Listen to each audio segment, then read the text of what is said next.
Hello, and welcome to the show Goldsquadrongays. It's the podcast where two Star Wars loving gays break down each episode of their favorite Star Wars TV shows while also being gay as hell. I'm your host, Bradley Brower. I'm your other host, Charles Rogers, and do you want to know a fun trivia fact, Bradley? Give it to me. I will. So, I'm actually going to pose it in the form of a question. Okay. So, what do the interior spaceship scenes from The Empire Strikes Back and pornography have in common? Ooh, I don't know. Tell me. They were filmed in the same building. I just learned this 30 minutes ago, and I had to share it, courtesy of my boyfriend, who was like, here's this fun fact. Now you also should mention it on the podcast. Yeah, it's called the SF Armory in San Francisco, and they filmed some of the spaceship interior scenes for Empire Strikes Back there. And then for like 11 years, it was owned by like kink.com, and they shot all types of porn in there. It's now like they're turning it into like trying to turn into like a social thing, I guess, but I felt it was very on brand for us to open this wholesome, delightful episode with a discussion of the fact that every time you watch an interior spaceship scene, there's a good chance that someone got railed in the same room several decades later on camera. I love that for them. I do. I love that for this. I have to go to this building now. I'll go to this building. I'll post photos to our social media, and I just won't ever explain it. You'll have to have listened to this particular episode to get it. I think that may be one of our better openings, Bradley. You know what? For what we do on this show. Well, I mean, I don't think there's any news worth talking about. You want to take us into the episode? Yeah, sure. So this week we're talking about season 2, episode 13 of The Bad Batch, titled Pabu. The team takes refuge and finds new allies. Charles, what is one thing about this episode you liked and one thing you did not? I have 4 separate notes on how fucking pretty this episode is. Okay. It's absurd. Like, I couldn't focus some of the time, like the first time I was watching it on my TV. I couldn't focus on some of what was happening because I was marveling just at how goddamn pretty this episode is. Like when I did my notes, I had to watch it on my phone so I could focus on what was actually happening. It's insane how beautiful this episode is. The thing I didn't like about it, it's hard to put my finger on it because I don't want to say it's slow-paced because that's a feature, not a bug. That's intentional. I do think it ends in kind of a weird spot because you know everything's going to go wrong on this island. Like, you just know everything's going to go wrong here. There's no way they're going to stay on this island for 3 more episodes and then that's the end. So when it ended, I was kind of like, is this going to be another 2-parter? Are we just sort of setting up the end of the show? Like, I need some additional context in it. I'm not going to say it's a thing I disliked. It's a thing I need some additional context in. Like, where does this fit in the grand scheme of things? Like, it's a nice little story on its own, but I know it's not going to be on its own. What about you, Bradley? One thing you liked and one thing you did not. Well, one thing I liked about the episode, like you said, I think honestly the episode was quite beautiful. I love an oceanscape. I love any kind of island, esque thing. I thought the beginning of the season started pretty strong with the island opening, and I kind of felt like it was kind of stuck in that one episode and we didn't get any more beautiful kind of island life, scenery. So this one was nice kind of to pull it all back in. I have a few things are stupid small things. Like, obviously, I didn't love that Pabu wasn't about a tiny little fire ferret and it was about these stupid green monkeys instead. That was a nitpicky thing. And then I didn't love that clearly the people of this island know like what is going on with, I don't know, the earthquakes or whatever you want, the quakes, I guess. They or it's something they deal with. There's a strange lack of preparedness in the plot when reasonably by what we've set up visually, it doesn't make sense that they do this unprepared. I have a note about that actually. Okay, I won't get too much specifically into it. I will call out something that logically within the plot they should have known to do much earlier. So I won't get too much into it, but basically what I did not like about the episode was essentially lower Pabu. I did not like the idea of Lower Pabu. It didn't make any fucking sense in the context of the plot if you would know that there are earthquakes slash tsunamis or whatever in this universe. Okay, but that's pretty much it. All right, well, I mean, let's dive into the Let's get episode into it. then. Like it's a beautiful tropical beach. I guess we're on vacation at this week, apparently. You recorded, was it Andor? I think it was Andor. We recorded basically the whole thing while you were in Hawaii Yeah, I was for work. basically on Scarif the whole I think entire that was time. one of the Yeah. reasons that we didn't actually have any guests for Andor right up until the end. Right. When we had resident historian Aaron on, was that we couldn't make the schedule. No, I remember specifically we couldn't make the scheduling work because you were in the Hawaii time zone. Yeah, I That's right. remember Yeah. this now. I was in the awful time zone. Oh, you're having such a terrible time in Hawaii at Yes. your job. We'll get back to that job later. There is a fun Easter egg in this first scene, Okay. which I didn't catch. I saw Ryan from Force Friends Rewatch mention it on Twitter, made a note to ask him about it, and then probably forgot. And then found it again while I was doing my initial notes for this episode. So the club that they're meeting in the beginning, that they have the shootout in, that is called Club Lao Che. That is I'm just going to read it directly from Wikipedia here because they Okay. just sum it up really well. The club shares its name with Lao Che, the opening antagonist from the Lucasfilm production Indiana Jones and the Temple of Doom, who ran a club called Club Obi-Wan, named after Obi-Wan Kenobi from the Star Wars saga. So in Temple of Doom, Lao Che owns Club Obi-Wan. Okay. And in this, the club is now called Club Lao Che in reference to the guy that owns Club Obi-Wan in the movie. That's a super meta reverse meta. Wow, that's I don't even know what you call that. What is that That's called? so self-referential it Yeah, hurt. yeah, that's like a double It's reference in itself. I mean I love it. I Yeah, no, I love I it. don't love the Indiana Jones and the Temple of Doom movie. There's a hot take. I don't like that movie. I think Yeah. it's of the original 3 Indiana Jones movies, it's the weakest to me. Yeah, that's a reference to that. That's fun. The guy that Fee and Omega are negotiating with is named Lance Crowder. Do you know who's voicing Lance Crowder? Did you I'm assuming recognize that voice? is it just someone who is just a very recognizable person in this? Because I don't remember I'm who it gonna was. say this name, and you're gonna know this guy. It's Steve Bloom. Steve Bloom is voice. Steve Blum is voicing. I think it's Blum is how you pronounce his last name. Apologies, Steve, for not knowing how to pronounce your 4-letter last name. We are famously bad with names here. Hmm. Yeah, this is Steve Blum. He is most well known to Star Wars fans as the voice of Garazeb Aurelios in Star Wars Rebels, but he's Yeah, also got it. popped up fucking everywhere. I know him probably as well as, if not more than Garazeb Aurelios as the voice of Oghren in Dragon Age Origins and Dragon Age Awakening, as well as Gorham, Finecraft's direct from Orzammar guy in Denerim. He is also in Mass Effect 2 and 3, he is the voice of Grunt, who is one of the best companions. And fuck you if you disagree with me, and you're wrong, and I love him, and he is my boy. So that's who's voicing Lance Crowder.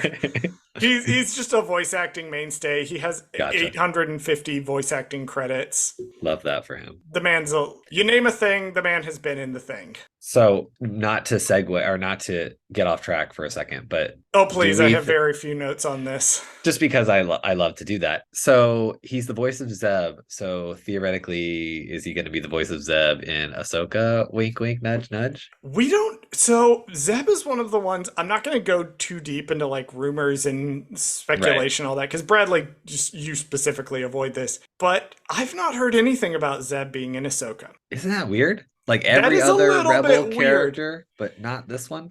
Weird that they would take the one who has a gay husband now Oh my God. and not bring him into the plot.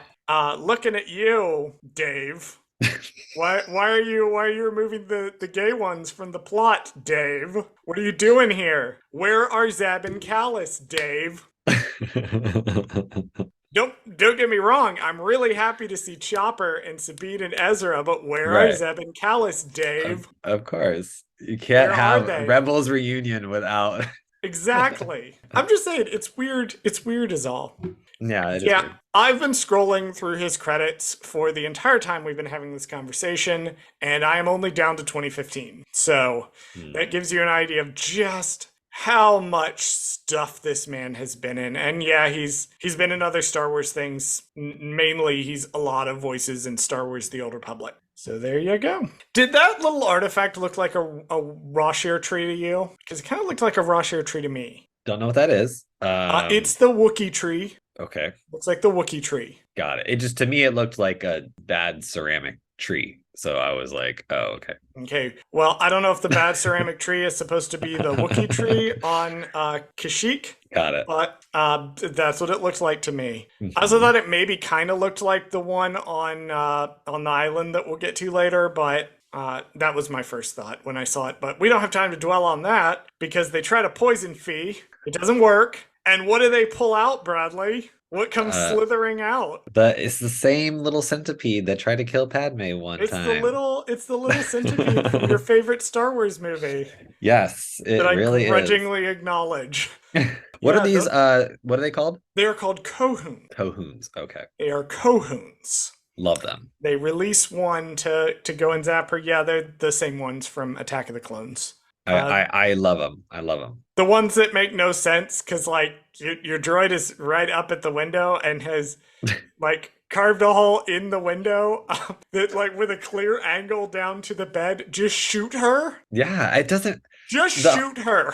no, my where did I hear there's a story that I heard of like it's the whole like 7 degrees of separation of killing Oh, Padme. the oh yeah, I got into well, I didn't get into an argument. I had to correct someone on Facebook the other day about this because they had posted the text from that Palpatine wants Padme dead, but he doesn't want to do it, so he sends Count Dooku, but Count Dooku doesn't want to do it, so he hires Jango Fett, but he doesn't want to do it, so he hires Zam, but Zam doesn't want to do it, so she sends a droid, but here's the kicker: the droid doesn't want to do it, so he sends Bugs, and I'm like, okay, first of all, Palpatine wants Padme dead, but wants Padme dead at the appropriate time. Palpatine has nothing to do with this whatsoever. Love that. Secondly, it's ambiguous in the movie itself whether or not Count Dooku actually wanted her dead. He's the one behind it in the movie, but he's not the impetus.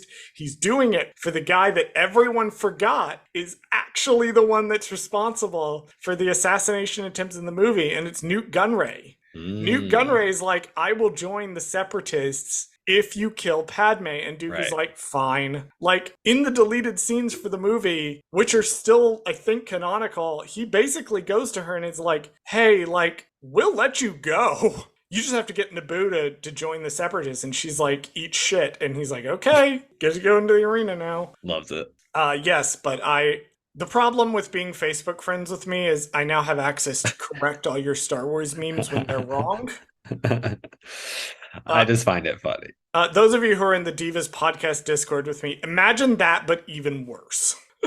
That's just who I am as a person. Yeah. My immediate thought when I saw those was, oh, Bradley's gonna love this. I love it because one, I mean, obviously it's a throwback Thursday to, Attack of the Clones, but it's also like I love how dumb the idea of these centipedes are because how are they how do you direct them to somebody or how do you like tell them who to like fucking kill? They're fucking bugs. Like they're gonna do whatever they want to do. Like Let's see so if how do you know they're not Wikipedia gonna go has after an you? answer. Let's see Yeah, if it has an are they answer. like Nope. semi No answer.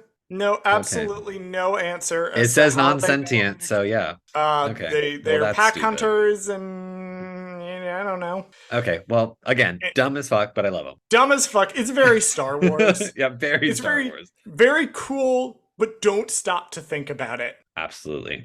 Tech is playing a little game on Gonki, which is fun. I just liked that Mhm. he's playing the game against himself. I didn't see which game. I didn't bother to check. Tech swoops in, and I have a note here. Oh, the plan seems to have worked That's because we didn't see it. because we didn't see them talk about it. We jumped We didn't in see it. medias res. We Yep. never saw them talk about it, so it all seems to have just gone off All without a seems hitch. gone perfectly. Yep. They got the artifacts, they got the money, and they all got out of there relatively unharmed. Love that. So kudos to the Bad Batch for pulling off a heist in Star Wars with no complications whatsoever. It's because Fee's there. And Fee's so much smarter than all of these people. Speaking of Fee, Fee like has a conversation with Hunter and Tech and is like, Omega really needs friends her own age. And I'm like, okay.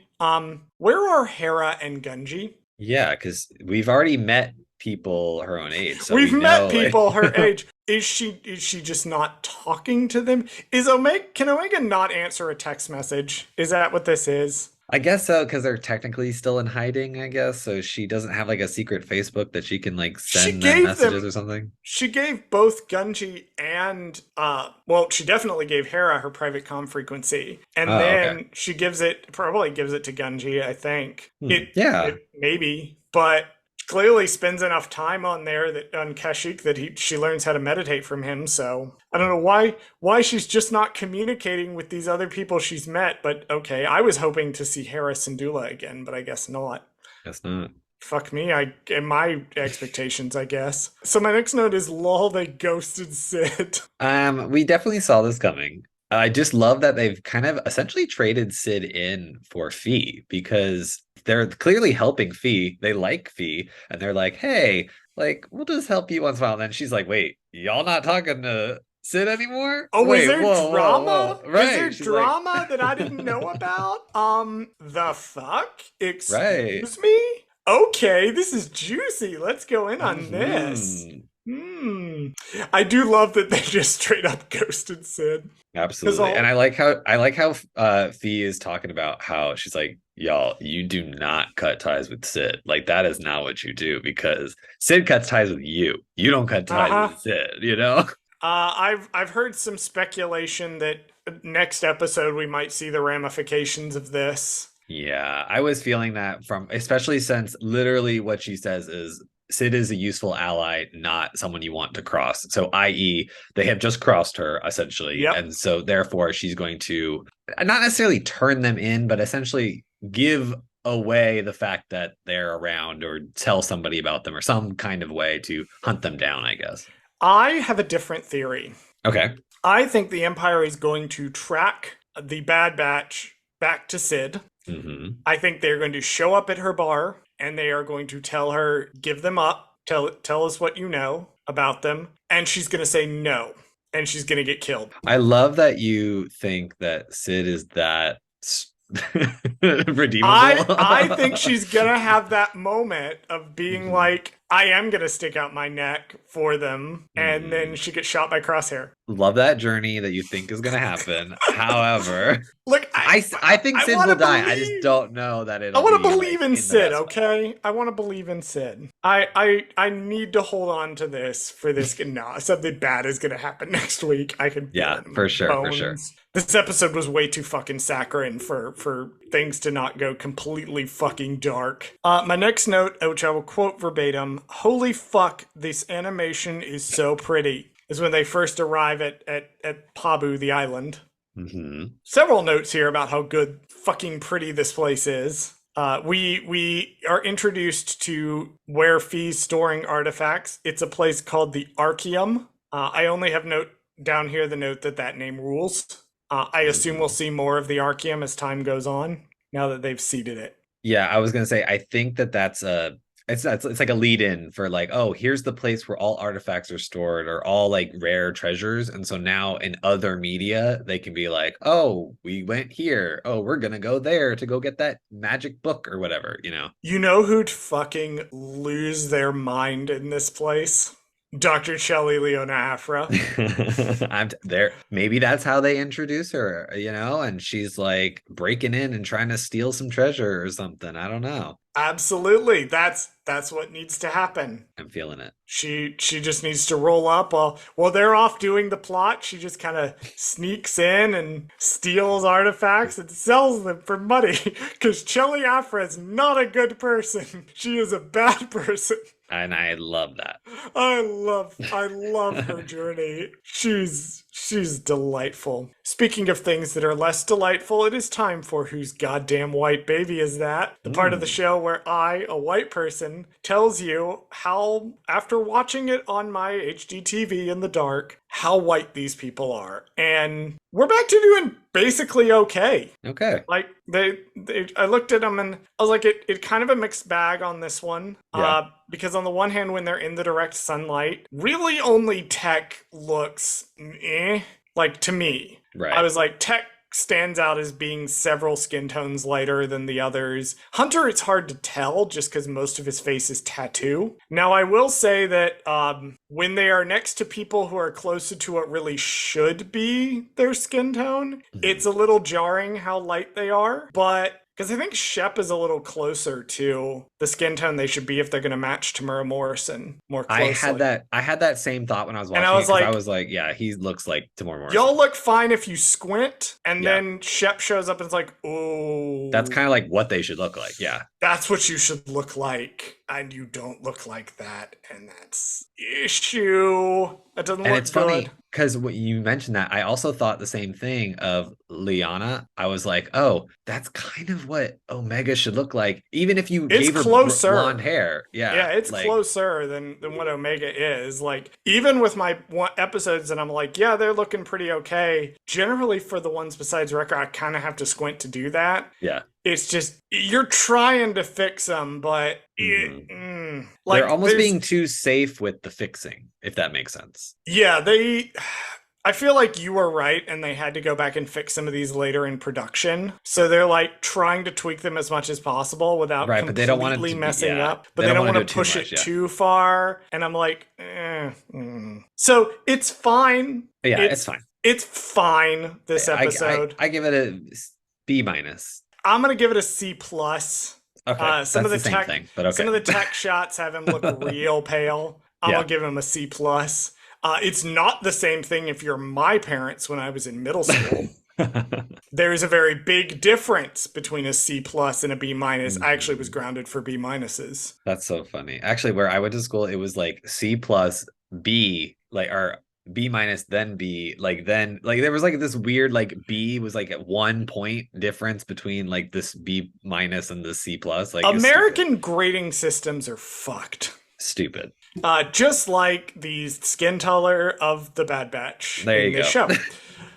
Yeah, this one's fine. It's definitely better than the early episodes. I will give them that. Definitely better than the early episodes. Sure. Not as good as it should be. So I'm gonna give them a C plus for this one. And I also think that what they can do is after this show or after this season is over, if they decide to, which we pretty much can predict they'll do a season 3, then now they can kind of turn it. Now they can tweak it more, right? Yeah, because we're not gonna notice get it more over, much, get it more over, closer to where it needs to be. Right. Yeah. Speaking of Shep and Liana, who I'm constantly misspelling in my notes, Shep Hazard, spelled like hazard, but it's pronounced Hazard. Shep Hazard is being voiced by Imari Williams. Now, I looked through and I couldn't really find a lot that Imari Williams had been in that I recognized. IMDb seems to think he's most notable for being in Demon Slayer. I most know him as various voices in the World of Warcraft series. He was in the original World of Warcraft back in 2004. It looks like it was his first acting gig, was actually in 2004 on World of Warcraft. Nice. He has been in one Star Wars thing that I could find before. He is the voice of Pershee in Lego Star Wars The Force Awakens. Nice. So random side character, he's the voice of that. Other than that, his work is almost entirely voice acting work, and it's a bunch of anime that I haven't seen and a bunch of games that I haven't played. I'm also seeing... are you seeing something you want to bring up? Yeah, because guess what? Amari has a cartoon Disney trifecta. Oh, really? What does he have? Obviously he's in the Bad Batch. He was in the TV show Spider-Man in 2017. There was a Disney XD Spider-Man show, I guess. And then he's also a voice in the Zootopia short TV show called Zootopia Plus. So there you go. Uh, That's That's awesome. that's I it. should mention that with 847 acting credits, Steve Bloom also probably has a Oh, he trifecta. I probably see does. he's voiced Wolverine in something. He's voiced Norman Osborn in something. He's obviously been in Star Wars. Let's see if he's been in an officially licensed Disney thing that I can find. Yeah, let's do it real quick because I don't see anything. Oh, the Owl House. There he Does is. does that He's in the count? Owl House. That Yep. counts. Okay, there That you go. counts. We're gonna say that counts. That counts for me. So All Steve right. Bloom also obviously has a Disney trifecta Yeah. for animation. Liana Hazard is being voiced by Andy Allo. Andy Mhm. Allo doesn't have a lot of acting credits. The only thing that she's been in that I recognize is Pitch Perfect 3. I also recognize her from Upload on Amazon. If you haven't watched that, it's pretty good. So So there you go. that's who's voicing Liana. Cool. Omega goes, her reaction to seeing the ocean is wow. And my reaction is also wow. This is so fucking pretty. But I also want to know why her reaction is wow, because she saw an ocean in the first fucking episode. Never like this. Never with this view. She points this out later Okay, that she grew that's up fair. surrounded by water in Camino. In episode 1, she's just kind of on the beach. Here, she's got this beautiful panoramic view of the island and the surf. And there's like, if you look at it, there's like sand dunes, and it's like this gorgeous picturesque. She's never seen anything like this before. Okay. And I've never seen anything like this before in Star Wars animation. My God. I've never seen anything like this before in real life. It looks better than real life. Right? Like, good God, man. This is fucking gorgeous. You know what else is gorgeous, Bradley? What? The Spotify ad that's going to play right as soon as I'm finished talking, that we definitely did not just record 10 minutes or 30 minutes ago when we started. And we're back. I hate you so much. God. Oh my God. Now I'm gonna have to now when I go and upload this, I'm gonna have to be like, shit, now I gotta remember the part where You he gotta actually remember the said that. thing. Yep. You gotta note it so you could drop it. You know, this is why I do this, is to annoy you. It's my little way of irritating you every time I remember to do it. Is to poke at you a little bit. And we gotta keep Bradley on his toes. We gotta give you something to do, during your workday, because you definitely don't have enough on your plate already. Exactly. So we meet Mr. Inta. Inta, I think is his name. Also being voiced by Steve Bloom. Gotcha. That's who also voices. I wrote the name down before I double checked it, thinking it was going to be some like legacy voice actor. No, it's just Steve Bloom again. Who, in fairness, does have 850 voice acting credits. So like, Here's incredible. I could not fucking tell this was Steve Bloom, which is because all the roles that I know him from, Grunt, Ogren, and Zeb, all kind of sound alike. Yeah, kind of gruffy. Like Yeah. gruff voice. Because Grunt's a Krogan, Ogren's a dwarf, and Zeb is a Lasat, and they all have this kind of gruffy voice thing going on there. I'm Ogren, and I'm gonna get drunk and make a piss joke. That's my best impression of Ogren. He's a very interesting and nuanced character who also gets drunk a lot. I have no segue. Moving on. Let me pull up the mini rabbit hole I just went on. Okay, so they eat sushi. I love that for them. It They looked eat really sushi.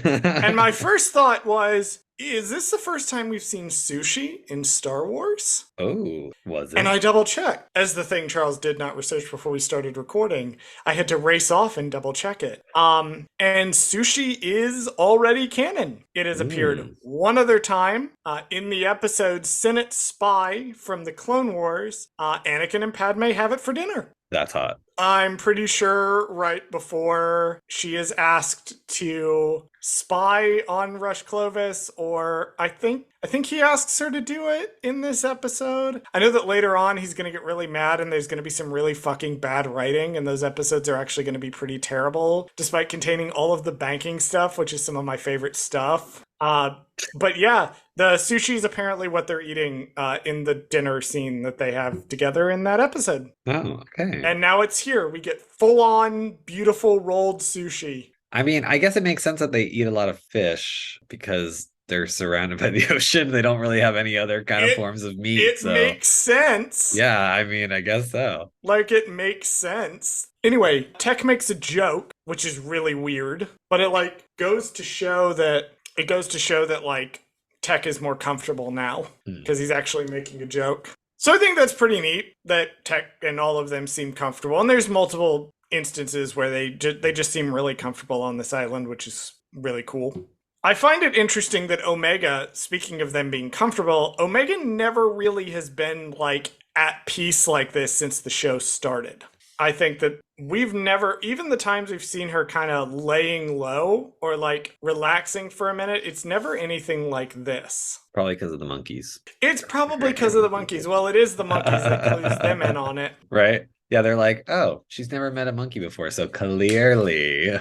Well, it's the laugh, and they're kind of right because Right. I stopped to think about it. I was like, She's never laughed before. have we heard her like? There's times where she's been able to relax to an extent, Right. but yeah, ever since they went on the run, she's never really gotten a chance to like feel safe and comfortable. So I thought that was really cool. I also thought it was really cool that the animation team continues to just show off. They're continuing to show off. Because seriously, the nighttime, the transition from day to night when everything comes on the island, gorgeous. Unbelievably gorgeous. Hunter did say that he's concerned about the Empire showing up, and they're like, if the Empire shows up, we'll deal with them. Yeah, but how? Like that I didn't like that part because it made me go like, okay, you guys are on a remote island and you're like, well, the Empire doesn't have any interest in our sushi island. But then it's like you underestimate the Empire. They're willing to fuck up anything, Well, especially for sushi. he does make a good point. He does say that there's no resources and it's out of the way. Right. So there's no reason to establish a base here because there's no hyperlanes that they would need access to. Right. There's no real resources. There's really no need for the Empire to come here. And I'm like, that is a pretty good point. You are grossly underestimating the Empire's reach, but there's no need for them to come for you a year into That's true. the Empire existing. Now come talk to me in about 15 years. Right. We're still in the very early stages. We're still in the early Yeah. stages.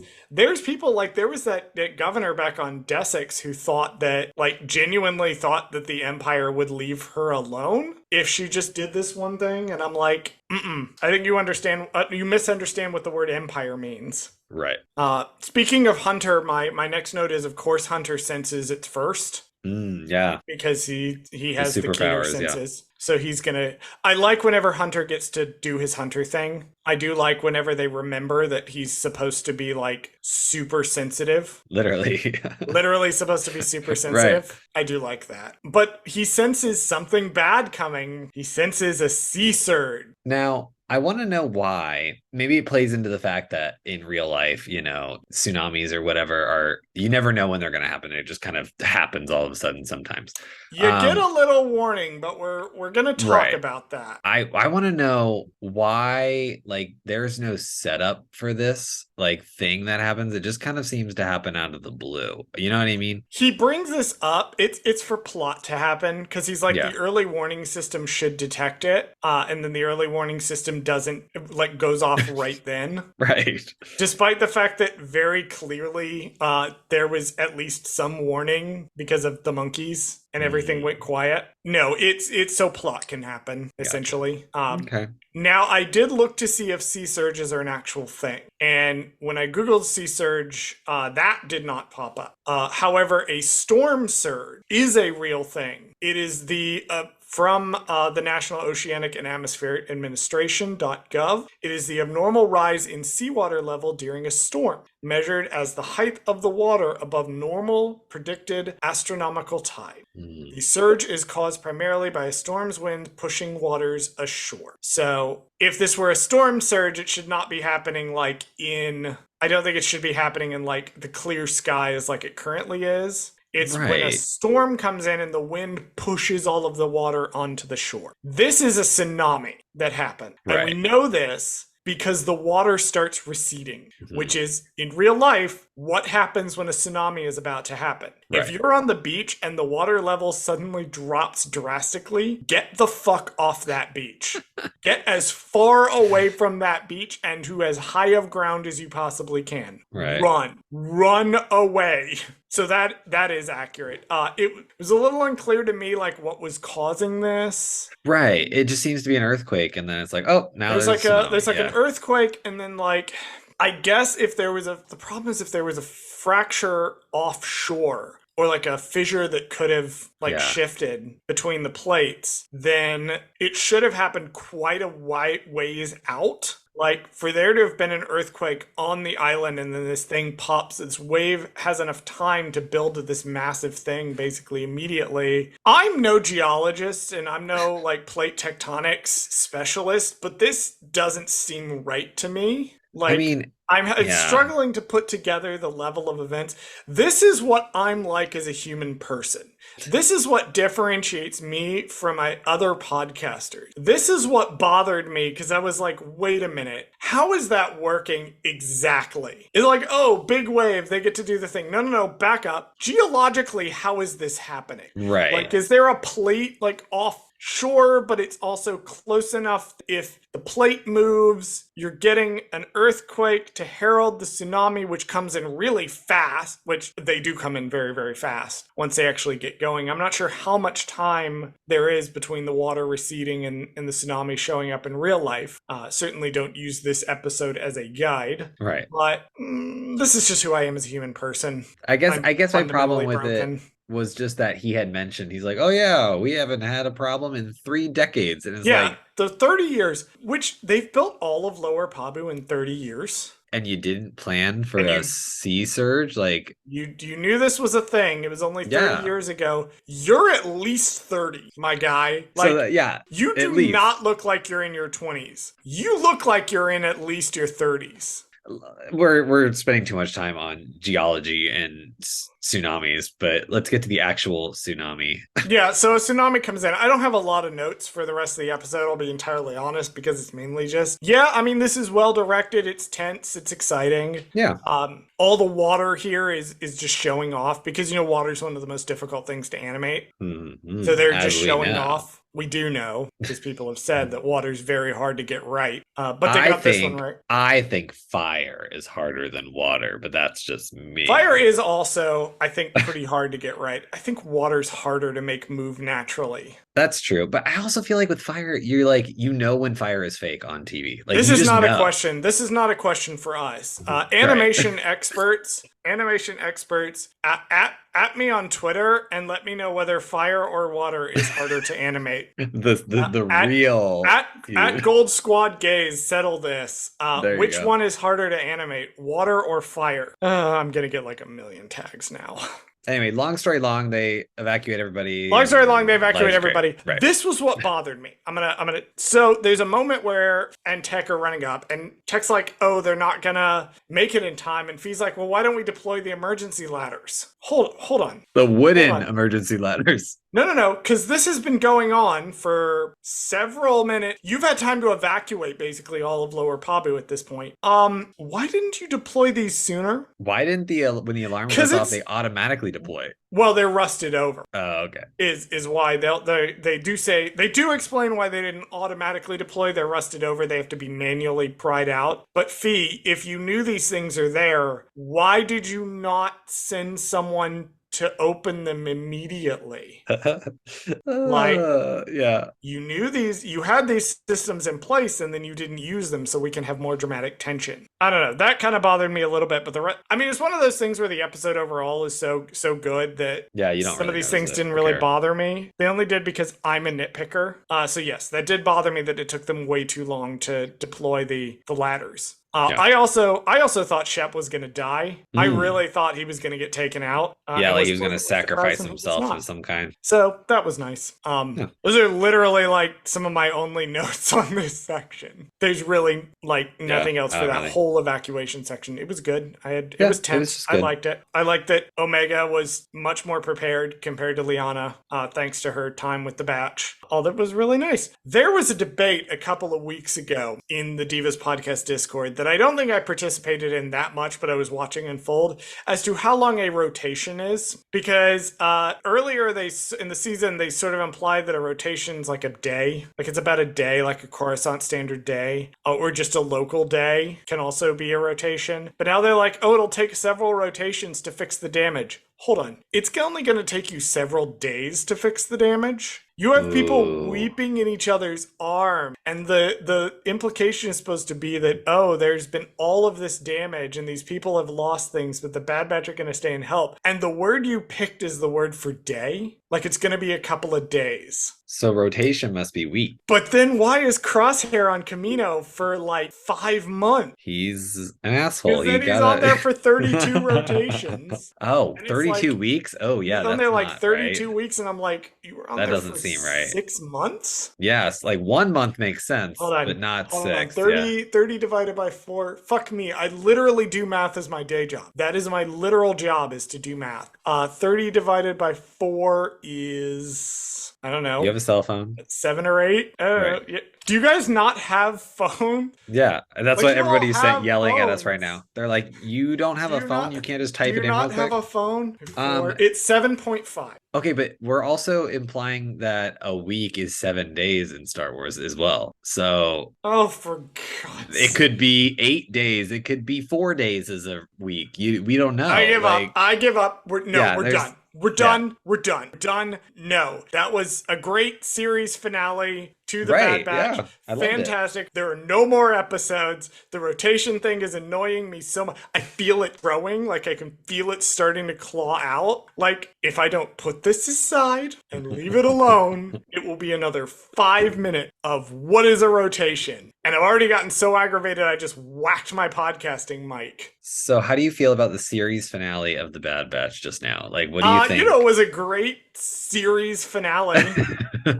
Really, really good series finale. There are definitely no episodes. Crosshair is going to be tortured forever on Tantus, Right. but That's I'm all that's not gonna that happen. Yeah. sad about that. Right. Would He have never loved got to his have gotten. redemption. Yeah.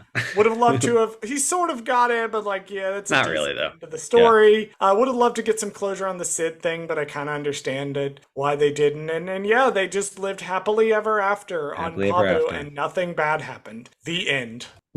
Anyway, so my final thoughts on the episode is that it was good. It was very pretty. Good lead in to where we're gonna go probably for the final 3 episodes. Kind of weak on its own. Like I'm not gonna lie, a little bit weak on its own, just because I think I'm used to the faster pace when it comes to the Bad Batch. But it definitely made use of its time.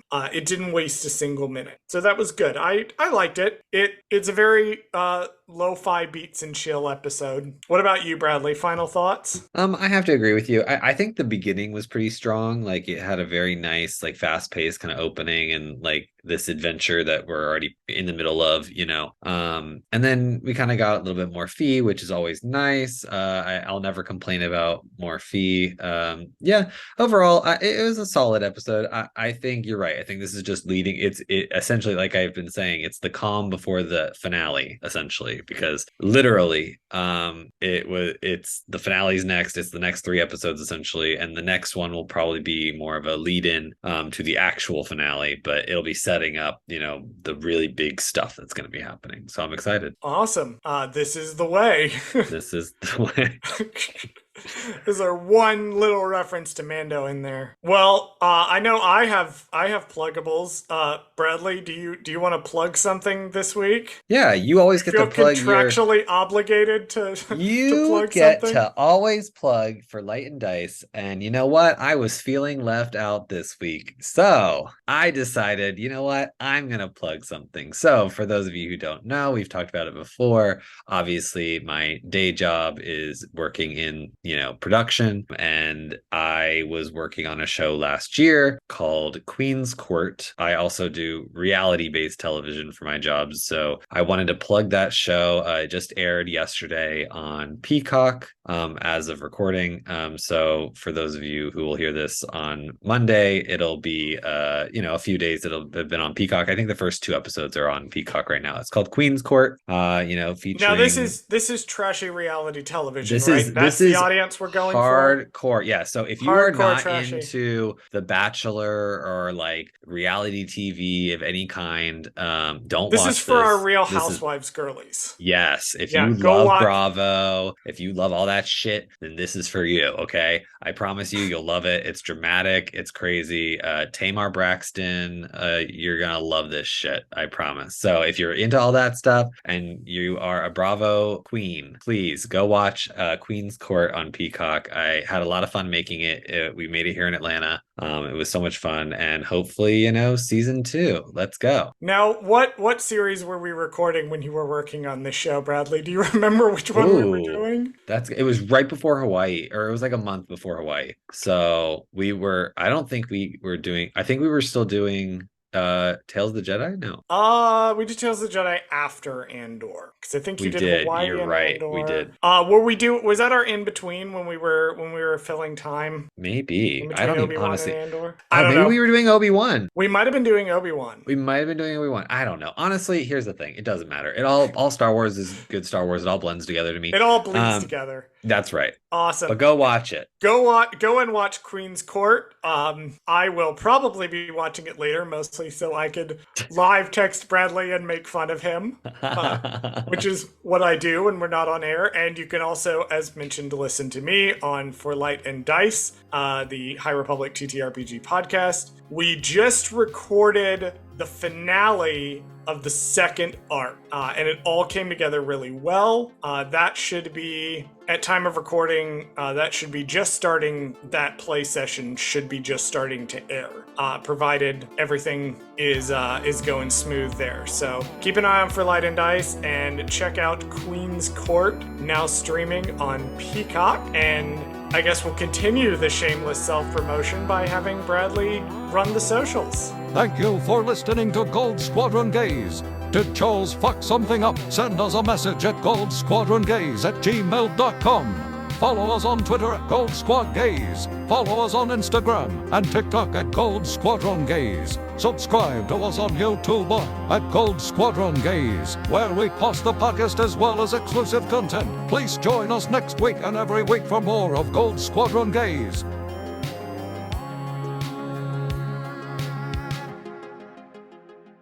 Do you have anything to say about the Sorry, animation, all Brad? these cars the people are drag racing outside, and not the fun kind. They need to be drag racing inside by watching RuPaul's Drag Race, now airing on MTV. I'm not gonna promote that. It already gets RuPaul, give me a enough. check. I will promote. I am a corporate sellout. I will promote whatever you want me to promote if you give me money. Like, there are very few things that I will not shill for if you don't pay me. Give me a check. I will sell whatever you want. I don't know where to go from there. Look, I'm 32. I have to transition from just being a regular whore to being a corporate whore.